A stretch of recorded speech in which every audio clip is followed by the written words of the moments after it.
We're not building children for school readiness, we're building children for life. For me, I always go in and ask the question, what's in it for the child? But you need to think bigger than just environmental safety. You know, the world that we live in now, we need to talk about emotional safety. Children don't learn to be careful by being told to sit still and be careful. No. Will they get into Harvard? Are they going to be geniuses? I think we need to be very aware that we need to slow things down. We need to give children time that perhaps they don't get anywhere else. We're a screen-free nursery, okay? That does not mean we're a technology-free nursery. My name's Laura Hudson and I'm here today for a podcast in partnership with Illumin.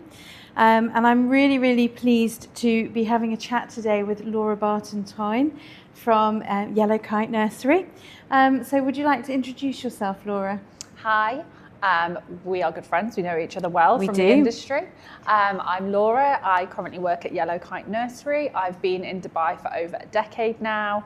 I'm super passionate about early years. It's something that I consider a calling, not just a career, and I absolutely love what I do. So I'm honoured to be here as your guest, and I can't wait to see what questions you have in store for me. It's really exciting to have you with us today. So I'd like to start by having a think about kind of the Dubai context, because so often there's a lot of information out there, but it isn't very specific to what we do in Dubai.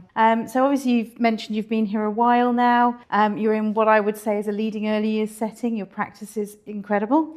What do you think makes Dubai a unique place to operate an early childhood centre? I think it's a beautiful place to operate an early childhood centre. That doesn't mean it comes without its challenges, just the same as other parts of the world. But my favourite thing about it is, you know, we've got over 200 nationalities here in Dubai, and that is a beautiful thing. You know, we talk about the identity, the culture, and the Dubai child. Yep. You know, this certainly wasn't my experience in the UK working in settings there, of having such a multinational, blended array of children and families. So I think that definitely sets it apart. And we're lucky because we're learning every day, aren't we, from the families that we work with, from the individual children. So it is quite an exciting time to be here. As you've mentioned, the Dubai Child, the new quality framework. So as you said, Dubai is home to over 200 nationalities. Do you think that cultural diversity within the city shapes the early years experience that we have as educators, but also that the children have? Absolutely. I mean, it is lived experience. It is lived learning. It is not something that is in the background. It's not tokenistic. It's evident in everyday practice, between our interactions with our families, the interactions children have with each other, and also our practitioners. We are lucky that we have such an array of nationalities and cultures. And like I say, it's not something that can just be propped in the background when we have all these different languages and all of these different customs that are evident every day. And everybody's so good at sharing things, aren't they? So, you know, people are coming in at the moment, we're learning a lot about different celebrations around the world. And so it does make for a very rich learning experience that we have. The perception in early years in Dubai has undergone quite a lot of change over the years. We've gone from the Ministry of Social Affairs, where it was very much a care-based approach, I believe. And then we've come under the Ministry of Education, and today we're under the KHDA's guidance. Obviously, we've got the E33 strategy that puts the early years firmly at the centre of everything, which is always really good to hear. Within the framework, the nursery centres are positioned as vital contributors to Dubai's education, which again goes to show just how important we are as individuals. What role do you think nurseries and ECCs play in Dubai's vision for education and ultimately creating lifelong learners? That's weighty, isn't it? It is. That's a big responsibility. It is. And it's a privilege. Obviously, being in a position of leadership and leading a setting here, it's a huge responsibility. And it's a huge responsibility and trust that parents are putting in us. For me, I think KHDA have now led the way of putting nurseries at the forefront. And they are giving us an opportunity to provide those foundations of learning, and even more so, an opportunity to build an intrinsic desire to learn, because essentially that's what we want. We're not building children for school readiness, we're building children for life, and that's a very different viewpoint when you consider it. So for me, I think it's a huge responsibility, one that we should do with passion and privilege, and be very conscious about the imprint that we're leaving with our children, and hopefully when they do move on, which they inevitably do at 3 or 4, even 5 these days, I think it's something that they will lead with heart and hopefully take with them that love of learning that will carry them through as they get older. And like you say, it's a big responsibility, but we have been very much included in the way ahead, I feel, this time with KHDA. And that's also been a privilege, because how many countries can you say that you actually were an active participant in whatever the future held for your sector, which is a really exciting way to be. So that kind of leads me into a bit more around the compliance side of things, which comes with nursery leadership, no matter where you are in the world. Our key regulatory bodies obviously include the Ministry of Education, Dubai Health Authority, Dubai Municipality is an active player, and people like Civil Defence too. How do you think that they have an influence every day on your operations? Hugely. I think it's, as you said, there's a lot of them, okay? And I would say for somebody who worked in leadership in the UK and coming over, in the UK, it's a very different setup. You know, you think about your Ofsted and your local governing body. That's generally it as your consideration. However, here, every responsibility and government department has something for you. There's a multitude of guidance, but essentially we all want the same thing, and that is to prioritise the safety of the children. And you can't really argue with that. You know, my difficulties come when they put something out there, but maybe haven't told you how to do it, or what that looks like, because sometimes things are left open to interpretation. So that can be difficult. But I think if you consider that they are prioritising the safety, you know, that's the right mindset to lead with. But for me, in my setting, it starts with you as the leader and how that transcends into your team. But you need to think bigger than just environmental safety. You know, the world that we live in now, we need to talk about emotional safety. If we're talking about a child being safe in a setting and complying with KHDA, DHA, all of these things, we need to consider the whole child. So it's bigger than, you know, the corner edges on your walls. It's your policies, it's your people, it's your recruitment processes, it's your sharing of information, it's your collaboration, it's your partnership. You're living it every day, aren't you? Living it every day, and everything you do, every conversation you have, every person you interact with, you are living those practices and procedures. And it's quite onerous, isn't it, in terms of getting the balance right? Because we're also in a world where we want to have risk and challenge so that children understand how to manage their risk. And it's also making sure that people understand the developmental appropriateness of those things as well. I agree. I think that's actually one of the big battles is the interpretation of it. You walk around Dubai, you know, we're blessed that we have so many options, in nurseries and in schools, and they all look so different. I think my own setting, when you come inside, it feels like a home. You know, you're not going to see lots of tables and chairs. You're not going to see, you will see actually ceramics. You will see things that are small and open-ended and loose parts. And some families are, and when I tell you I've got a zip line in my garden. I'm so happy, but I can imagine there's caution and concern. Absolutely, but it's because we want to teach children to manage their own risks. You look to studies and things in other countries, you know, the least amount of accidents happened, for example, in a playground where it was purely concrete. Whereas if you put all those safety bits and pieces in, children don't learn to be careful by being told to sit still and be careful. You know, they need to learn to take measured and balanced risks. And, you know, DHA, Dubai Civil Defence, municipality, none of them are out there saying, caution, make sure children are walking, don't let them have freedom. None of them are doing that. They're just asking you to be smart in how you manage that. And be balanced. And my background is Nordic education, as you know, as well. So, you know, having knife licenses and seeing a 2-year-old actually whittling a stick with a really sharp knife is not uncommon there. But it's about making sure that we understand how to bring those practices in and making sure the children are trained. Because ultimately that's what it comes down to, teaching and training the children how to do these things successfully and empowering them. We have a number of bodies that we obviously have to comply with, which we've mentioned, and they've got different regulations and guidance. This balance that we've talked about having this warm and welcoming environment that's very child-centred. what would that look like in your setting? Because you've already mentioned zip lines and no tables and chairs. Obviously, getting parents to understand the difference that you have and why you have it is something that's going to be key for you. I think it's communication of values, and it's shared understanding, and it's education, and that takes time. I appreciate that not all families want the same thing. And that's why we have all these beautiful options. But I also think it's about knowledge is power, you know, sharing why you do things. But that takes skill. As a practitioner, as a teacher, as a manager, it takes skill to understand why we do what we do and, you know, how that benefits their child. As soon as you can share that with someone, people are generally fearful of things that they don't know and they don't understand. And that's, you know, that's understandable, right? But if you share with them why, and if you're showing them and it's out there and it's practiced, you know, great. Quite often the children will rush into it. So very few of them are cautious, and usually the caution is a learnt behaviour.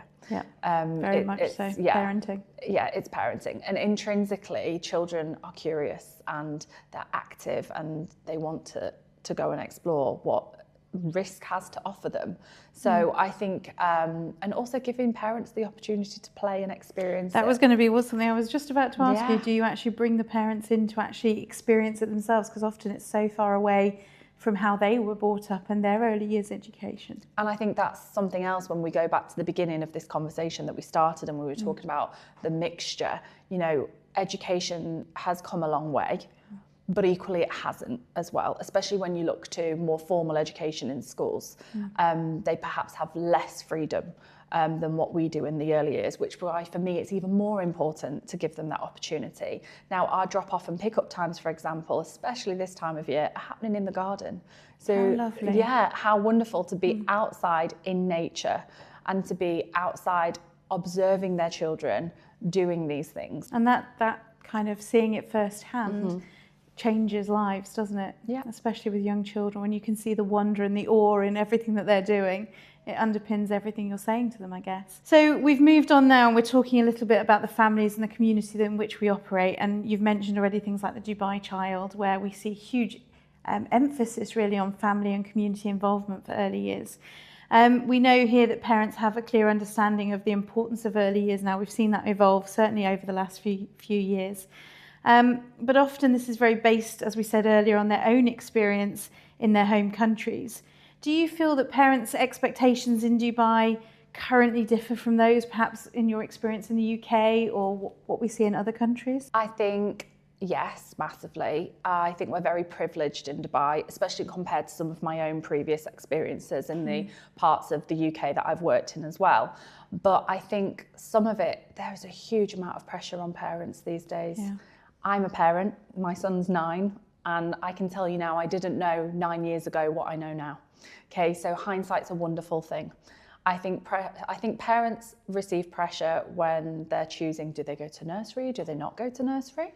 That's the first thing. It's, you know, family opinions, it's friends' opinions. There's so many opinions out there. And I think another big influence is social media. Yeah. It's a bit of a black hole. Yeah, we're seeing quite a lot coming through that at the moment, aren't we? I've Yeah. seen on a mum's group or I've heard this Yes. rather than actually own experience. Yeah, absolutely. And I think being able, like my nursery, for example, a lot of our children and families come through referrals, through word of mouth, which is amazing. That's testament to the work that goes on.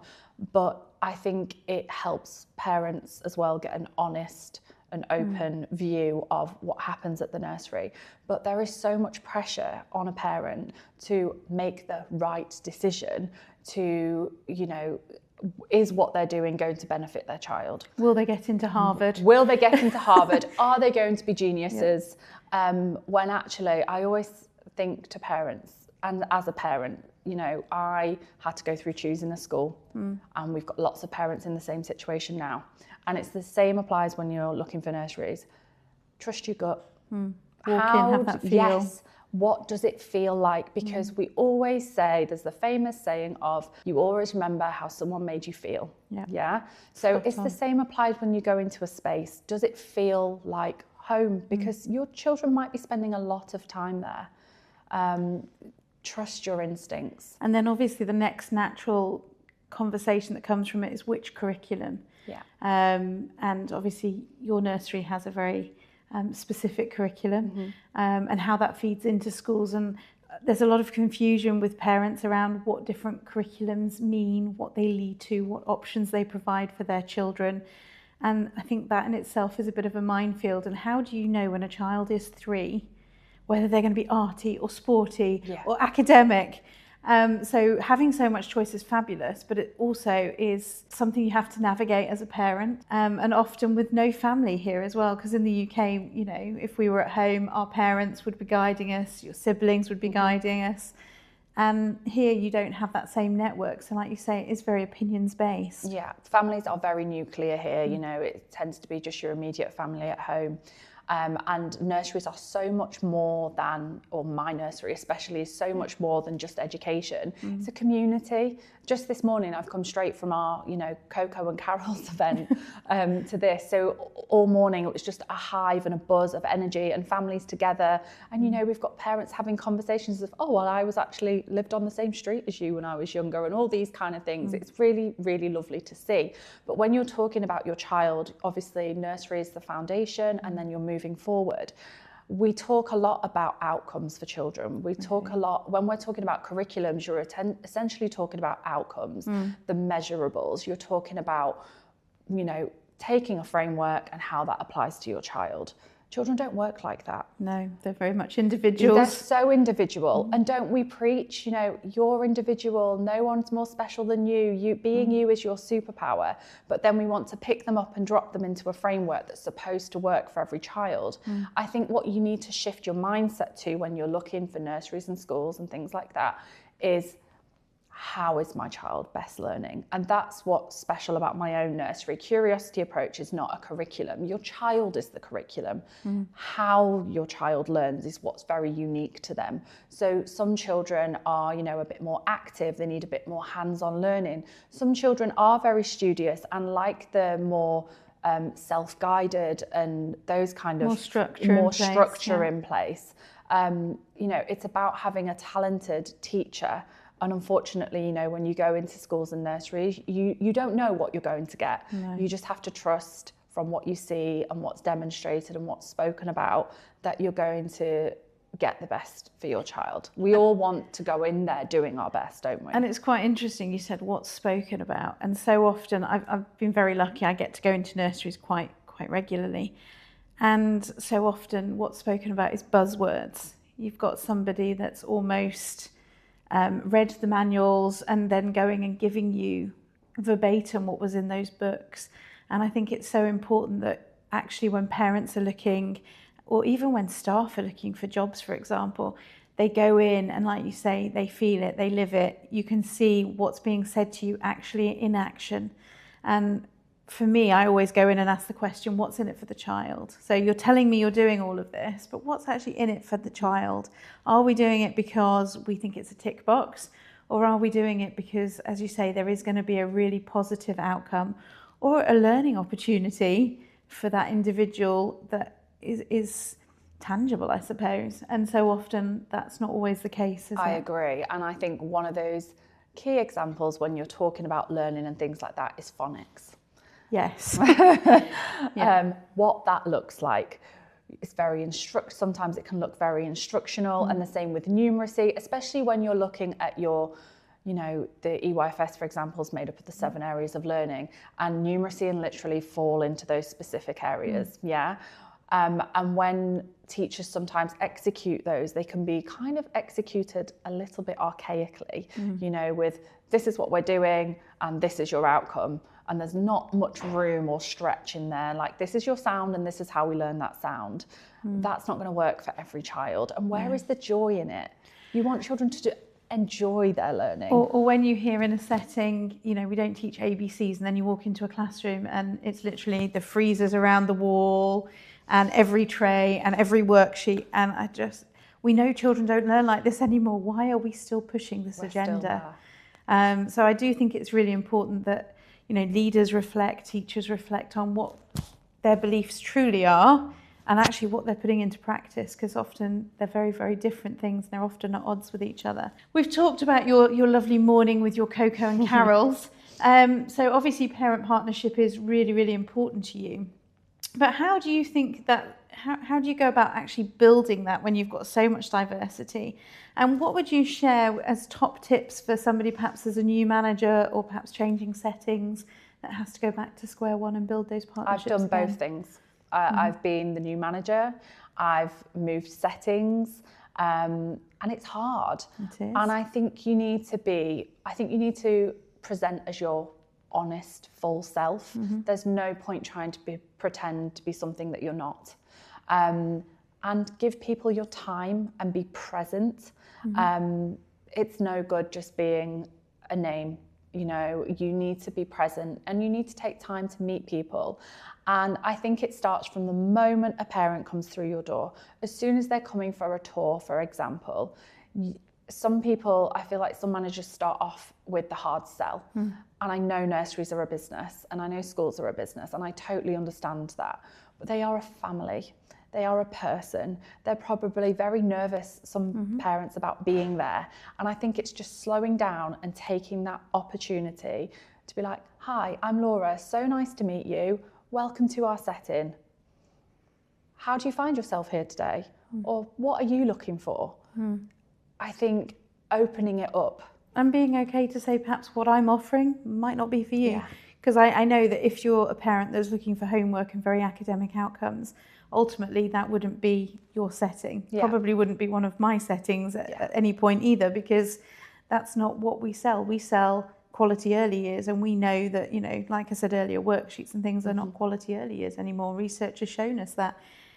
But I also think from what you've said as well, being yourself, but also not shying away from difficult conversations, because something I see a lot of managers and a lot of leaders do is they're very happy to have those positive conversations with parents. When it comes to slightly more challenging or difficult conversation, they shy away.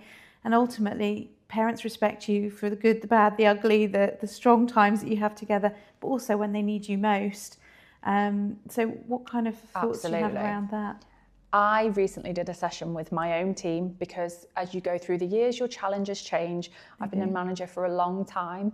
And honestly, the best relationships that I have with my parents have come from the really difficult moments. And trust me, you will fall back on those relationships when things go wrong, because they do go wrong.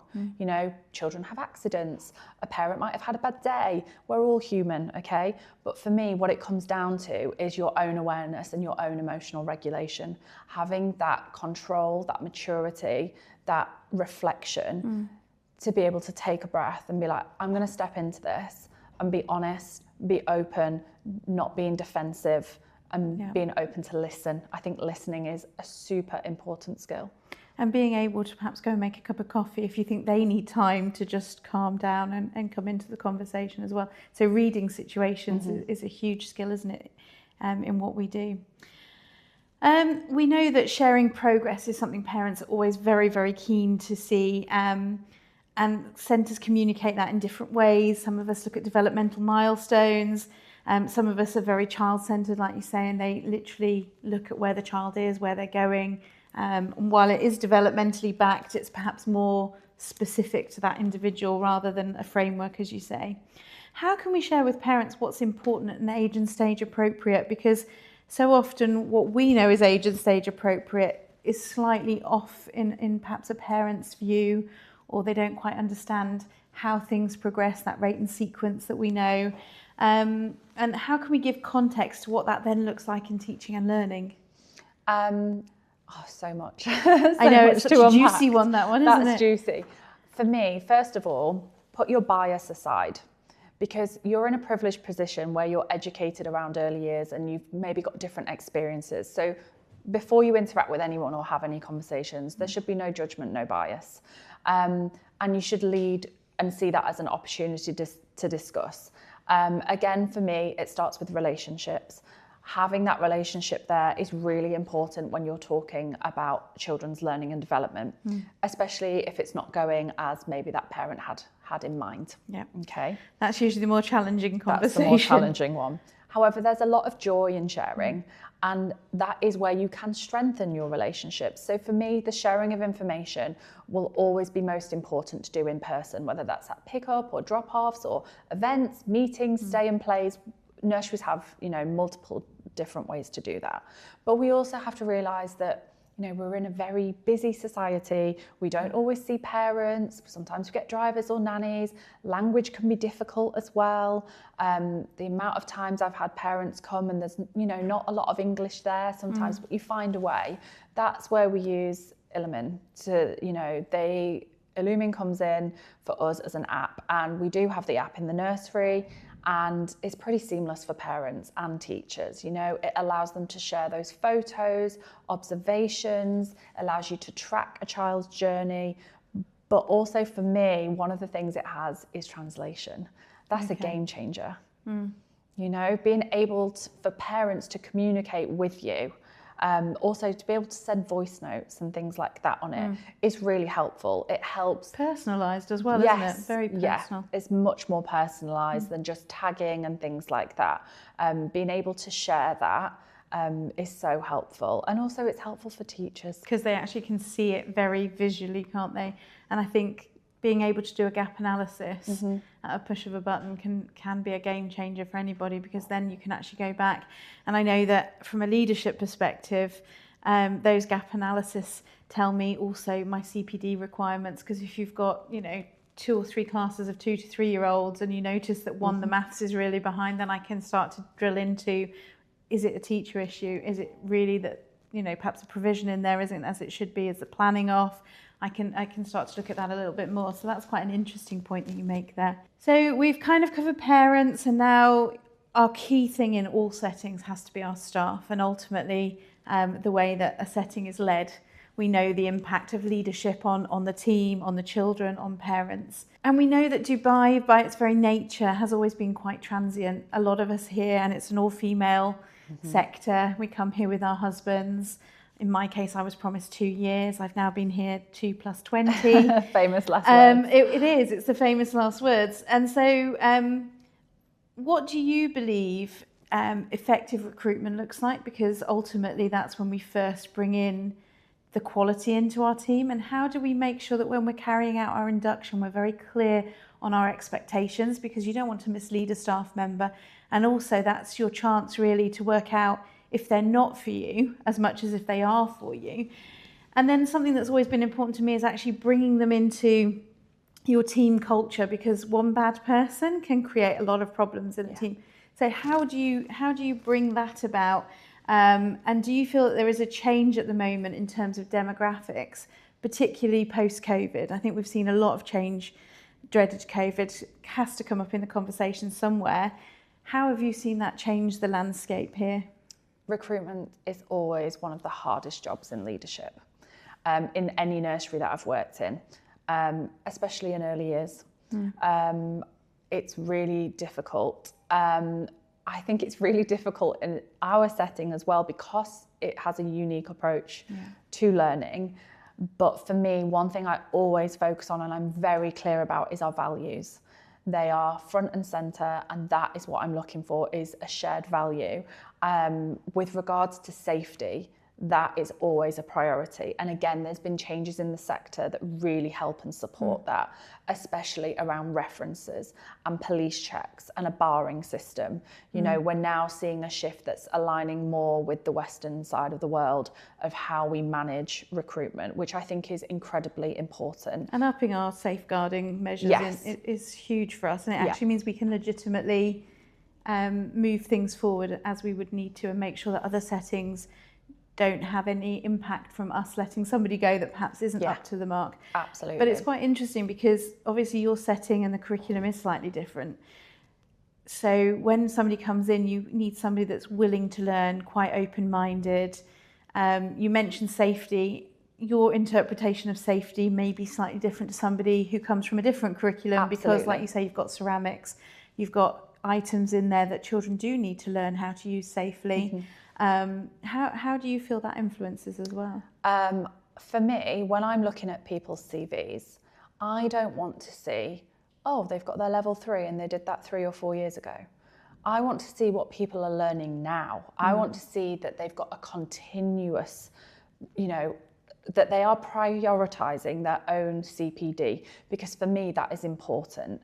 I have learned far more. I will not tell you when I did my cash qualification. At least you did cash. I did it pre that. Did you do NNEB? That's the gold standard. I'm older than that. Yeah. I was one of the first cash. Are you DPP? No. But yeah, I'm very early cash. Okay. And then I went on to do a degree, and I've done other qualifications since then. But for me, the richness is in collaboration, it's in experience, continued learning and that willingness to continue to learn, and that person is prioritising that, because that tells me a lot about them. And it tells me a lot about them coming into my setting as well, that they are willing to learn. There are other settings that are perhaps similar to us, who may say that they do certain things, and then we do, people move around. Dubai's a small world, right? We get practitioners that move around. So it's about being able to reach out to those settings as well, to get accurate references, and to have those discussions at interview, really dig deep, not just, oh, have you got experience of safeguarding, or have you got experience of working with additional needs? It's understanding, what does play look like to you? It's also, how would you manage a situation if a child falls over? What actions are you going to take? I think it's about being a bit more than surface level with people, and don't just take their word for it. Which I think is really interesting, because there's obviously a lot of people out there that want to come into the sector. They're looking at jobs, they're currently training up. And my background obviously was bringing cash to the region as part of the training side. And I think so often people think a cash 3 is the beginning and the end, and it's not. It's a really good base qualification, but then you need to start layering it up, and you need to start having rich experiences. And that doesn't mean necessarily going to a CPD session. While that's really, really good training, it also has a cost impact that we know, but it could be reading articles. So like you say, when you're talking to somebody, within their CV, they could highlight some articles that they've read recently that had an impact on them, that they then took immediate takeaways and put into practice in their classroom. Those things that are equally as valuable, or that they've gone and they've spent time in a different setting, like coming to you, for example, to have a look at what the curiosity approach looks like, peer observation and things like that. So it is hugely a hugely impactful thing to do, is to constantly be mindful and reflecting on your own CPD.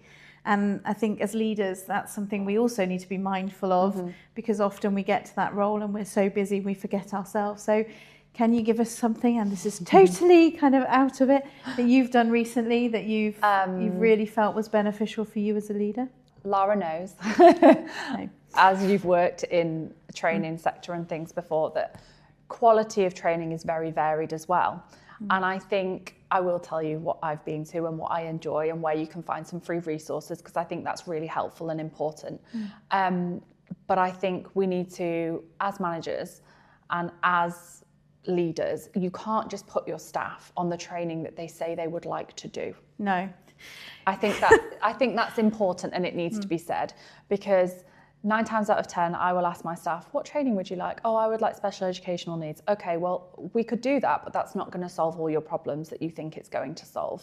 Let's talk about emotional regulation. Let's talk about understanding child development. Let's talk about how the brain works, all these kind of things. And often we go to things that are our comfort zone, don't we? So, for me, I like all the boring things like that, policies, procedures and all of that. So that would be the kind of thing I'd go to, rather than pushing myself outside and what I actually need. And I think Dubai has some great, training available, but also we're talking about, as we've just mentioned before, the global child, okay? We're talking about a mix of nationalities. We're talking about a mixture of previous education experiences. So for that, I suggest you look worldwide, you look internationally.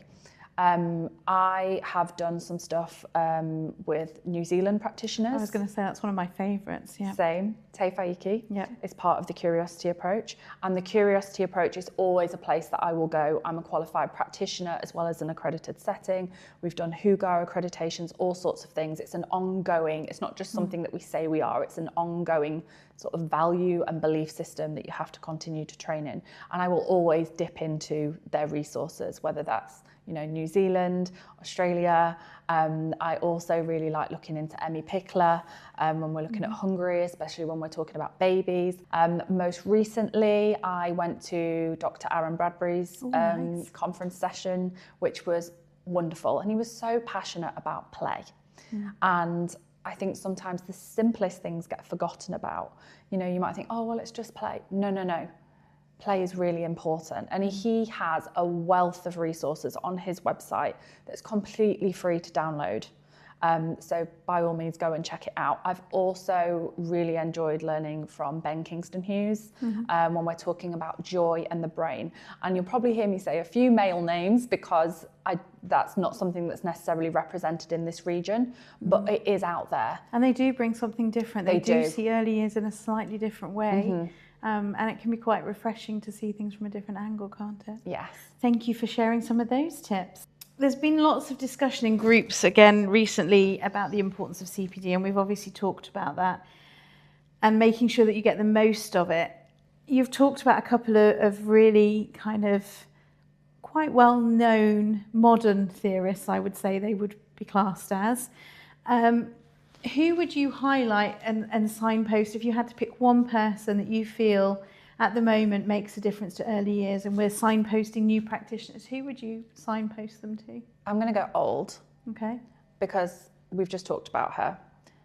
But I would go to Emmy Pickler, because I think in order to understand a child's future, you need to go back to the beginning. You need to look at the whole child's development and how a child unfolds, as she calls it. And also what I really like about Emmy Pickler is we consider container syndromes as something that we talk about in Curiosity Approach a lot. And I think it fits this modern world well. And I think it opens your eyes. How much freedom do we give a baby? Real freedom. Real freedom. Yeah. How much movement opportunity do we give them? That impacts their eyes, their brain, their coordination. It impacts their well-being. It impacts their physical abilities. I think she's a great starting point, because sometimes, again, when we're talking about practitioners, they come into an early years setting and they go, well, I want to work with FS1. I want to work with toddlers. No. You need to know from birth where they come from and where they come from and where they're going to. And if you don't have that, then go back, refresh, revise, because when you start having conversations later down the line with parents about speech or about other things, you need to have some understanding about where they've been, or maybe other things that they've struggled with in the past, because you'd be surprised at what comes up. So yeah, Emmy Pickler for me. It's an interesting choice, a very interesting choice. And we've talked now at length about how your setting is Curiosity Approach. And anybody that doesn't know about it, I would urge them to go and do a Google search and find out a little bit more. How do centres like yours actually adapt an international curricula to fit the Dubai context?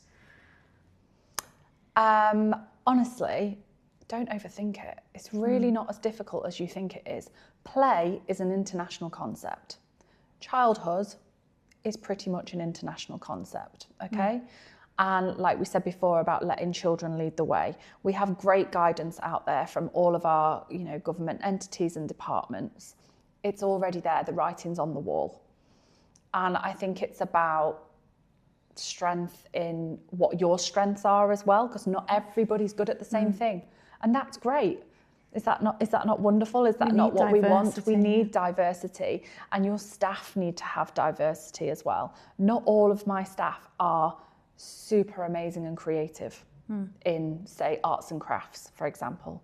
Not everyone can go and make a dream catcher or stitch on their fingers. And we wouldn't want them to. And we wouldn't want them to, absolutely. But someone else is great at the, you know, sort of the, go on, Laura, brain, numeracy and how we can get that across to all children. Someone else is great with construction, and someone else is great at environment. I think one of my own strengths is looking at the environment and how that's fitting the children.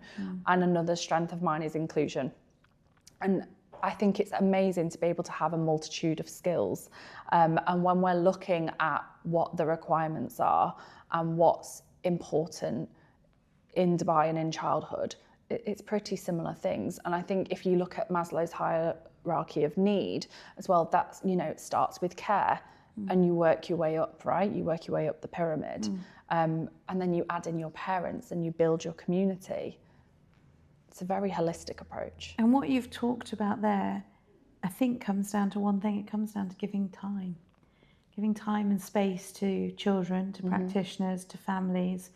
And I think something that we often get caught up in here is that life goes at quite a fast pace. Especially here. But the minute we walk through our centre doors even, I think we need to be very aware that we need to slow things down. We need to give children time that perhaps they don't get anywhere else. I was in a setting the other day and a conversation was around these children need to eat quickly. Oh. Why do they need to eat quickly? You know, is it a school readiness thing? Because if it is, we've got time. Yeah. But ultimately, they need to learn to enjoy their food. A big concept in Norway was about actually widening the palate, and that was part of the education in itself. So why are we rushing through? Why are we not going out and picnicking and really enjoying it? And, you know, so I think time and space is something that often gets forgotten in practice here. And everything you've just said, we need to make sure we build time into our days for teachers to be able to do what they do. And psychologically, that's only going to benefit the children because children are like coiled springs, right? And a lot of behaviour that we see from children is because they don't have time to breathe. You know, they build and build and build and build. And I think the famous one is when you pick your child up from school and you just get the worst version of them sometimes, or they don't want to talk to you, or they don't want to engage with you.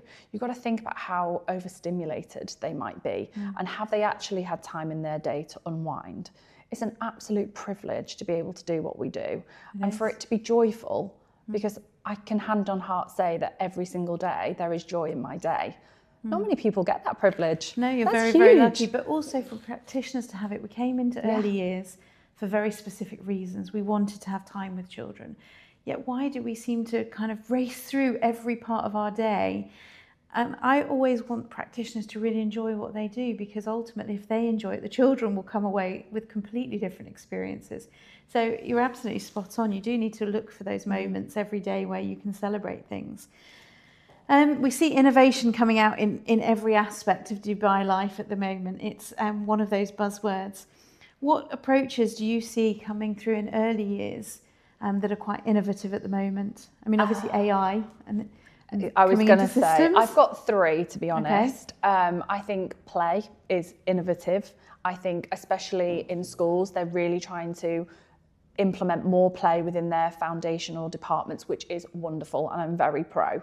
I think sustainability is another one. I know if you were listening to the radio just this morning, they've implemented some new laws about plastic and sugar tax and all of these kind of things, and that's great. And if we want our children to protect the tomorrow, then they need to learn about it today. But I do agree with you. I think the biggest one is AI, and I think it's polarising as a topic. You either embrace it or you shy away from it. And many early years educators are terrified of it because we're not very tech savvy, are we?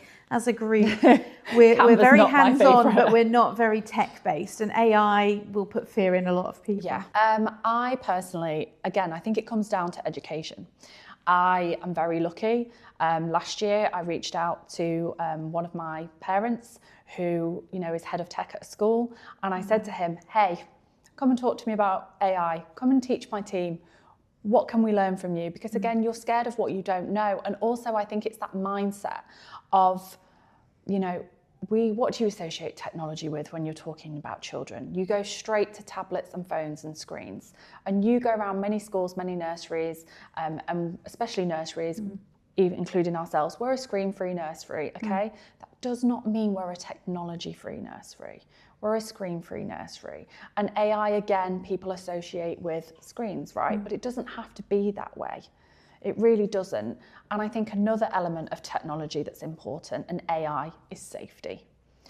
Yeah, making sure you've got the measures in place to protect everybody. Yeah, and that was one of the biggest lessons that we took away. I'm social work trained, that's part of my background. So safety is always at the forefront of my mind, especially your digital footprint and things for children.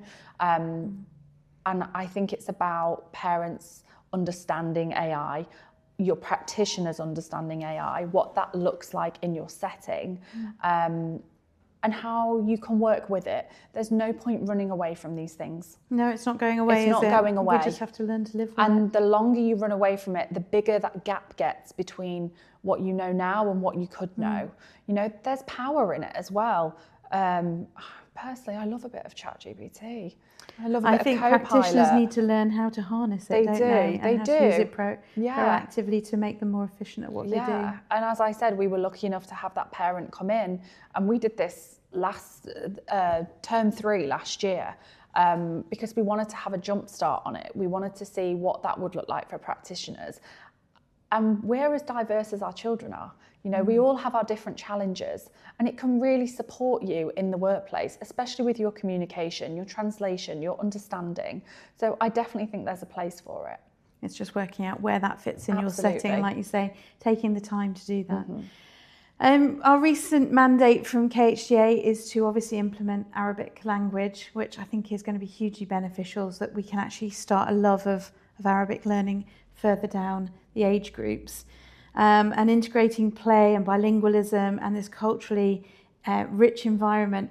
How do you think you can actually implement that successfully and as it was meant to be? Because I think people have gone off on tangents on this one and not necessarily understood what this should look like into your daily routines. Again, we're talking about play. And I was actually, when I saw the documentation, because this is the 2 documents, right? There's the KHDA one and there's the MOE one. Both of them, what they were mirroring was this needs to be woven into everyday life. And I actually really liked the fact that they're moving away from that archaic attitude of instructional. You talk to most children. I did Arabic at school. I really struggled, and it definitely wasn't fun. They're really wanting to remove that barrier. And I think that's incidental learning, now, isn't it? Learning moments. Organically. Yes. You know, weaving it in. And also, I think that is so special when children realise that other people share their language and then other children want to gain that language. And when you weave that into your meal times, you know, your storytelling, your games, even we were just playing tag outside and things like that, just weaving it into that, just very simple moments. It doesn't have to be instructional. It doesn't have to be, this is the letter, here's the flashcard. Here's the flashcard. Children's brains work so much better when it's active learning. And I completely understand why. And I think the reason why they've put in so much guidelines around Arabic is because they want to move away from it having such a negative connotation. Yeah, having got 2 children and one has gone through school now and is at university and one is still going through, I had one that really disliked Arabic and one that absolutely loved it, and it was purely down to the way it was taught. So if we can get that right early on, it's going to have a massive impact later on for children. It makes such a positive impact. And even my own son, he really disliked Arabic, and I was like, no. This is not going to be his experience. This is not going to be the way. And I had a conversation with his teacher, and the next week he came home and his teacher had woven in his interest, which is dinosaurs, and he loved it. Now imagine if we do that from the beginning.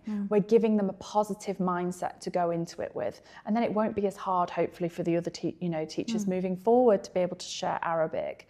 I think we just need to be open. We've got to captivate these children and get them on board with it, haven't we? And almost get it so their brains switch without them even having to think about it. It should just be a very natural process. Obviously, we're moving forward, and now to have a little bit of a look at kind of a future outlook for early years in Dubai. We've talked, and I'm not going to put too much emphasis that you've been here for several years now, and you've seen where it's come from and where you think we're going to in terms of progress in the sector.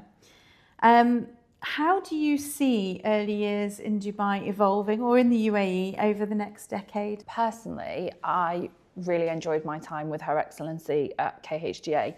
She came from a place of strength, she came from a place of passion, and for us, it was quite rejuvenating to be able to feel like we had a voice and that it was valued and that we were heard.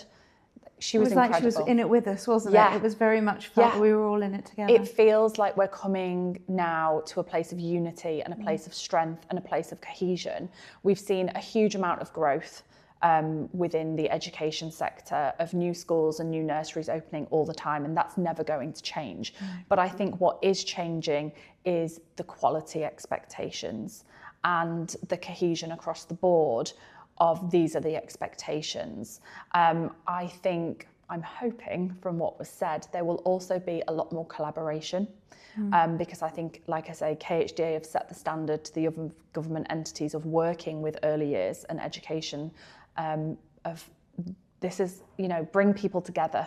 We want to work together. We want to learn. I think there'll be a lot of training and development as well in order to ensure that what their vision is implemented.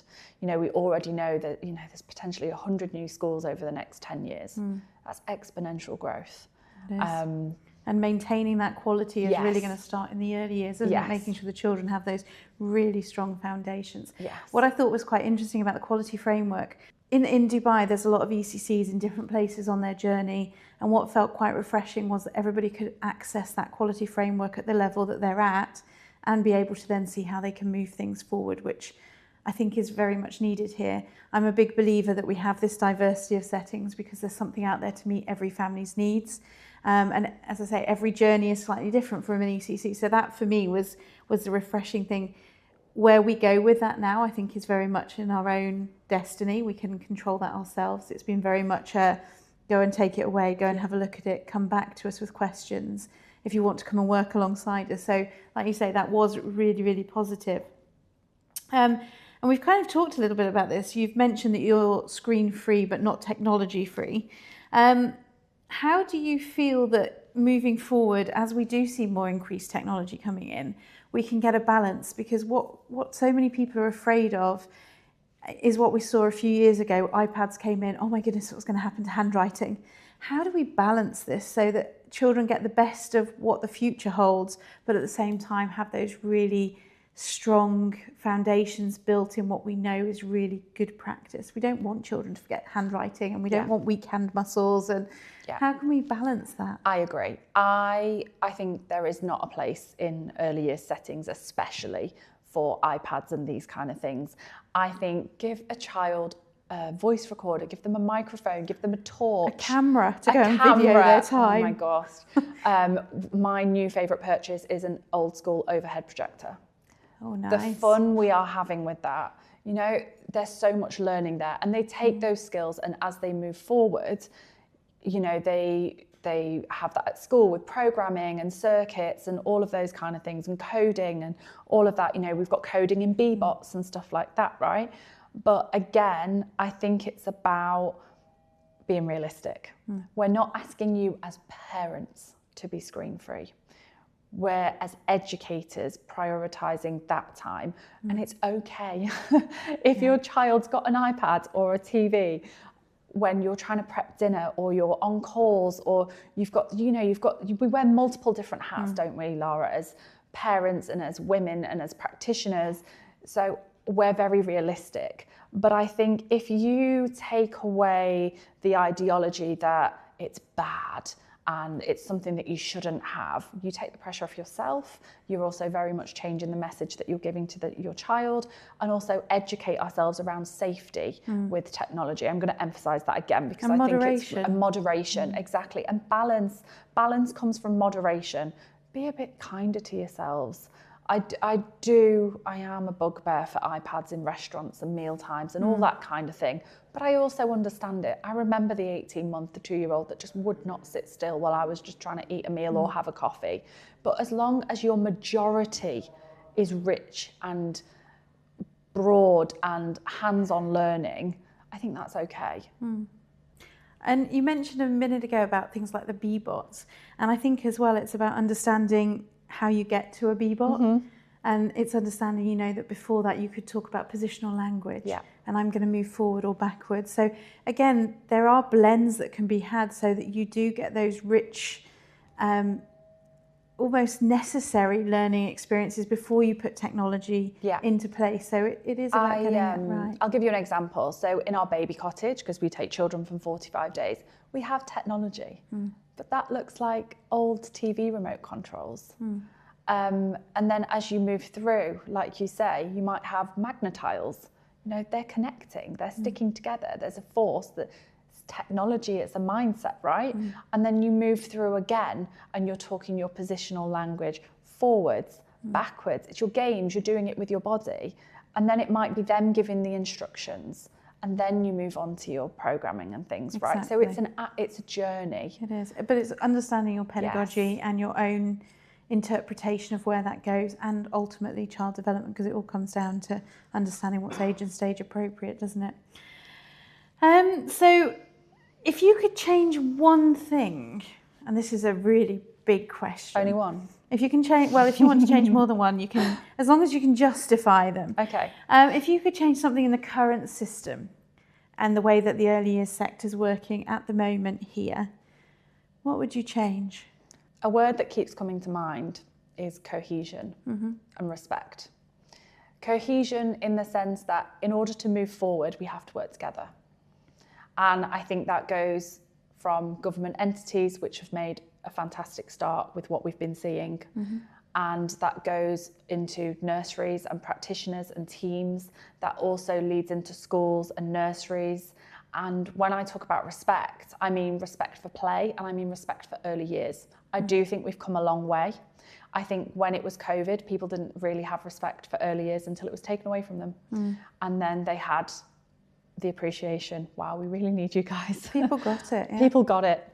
I think it's dipped a little bit, and I think the school versus nursery is a conversation as old as time, right? It's not about what's better for your child. And I think that fear in marketing of, oh, well, if you don't put your child in school for FS1, they're not going to get a place for FS2, all those kind of things. I think just having that equal level of respect for early years and schools, that we're very much, you know, on the same footing when it comes to early years education, I would like that to change.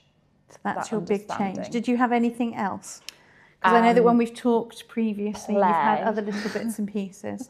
I would like play to be more broadly understood and respected, and that respect for childhood as well. When you say broadly respected, are you meaning practitioners or parents? Okay. Everybody. And understanding it's a continuum, because so often people don't get that there's more than just one kind of play. Yes. And that play is freely chosen and self-directed, and isn't, you can go play with that jigsaw now. Yes, and the benefits of it.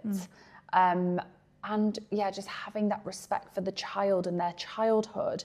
There's a very famous picture of a child in a suit, a baby in a suit, looking like a CEO, because we're always focusing on outcome. Can we focus on process? Making memories. Yes, process and memories and joy, because they are the things that make the difference. They are the thing that provide the building blocks. That's how we're going to make really solid citizens of the future, and entrepreneurs, really happy adults. We need that well-being side to be built in, don't we? Absolutely. Well, thank you. That was really, really insightful. A big thank you to Laura Barton-Toyne from Yellow Kite Nursery for joining us and for sharing so much wisdom on her leadership journey to date. Thank you. Thank you. Thank you for having me. It's been a pleasure.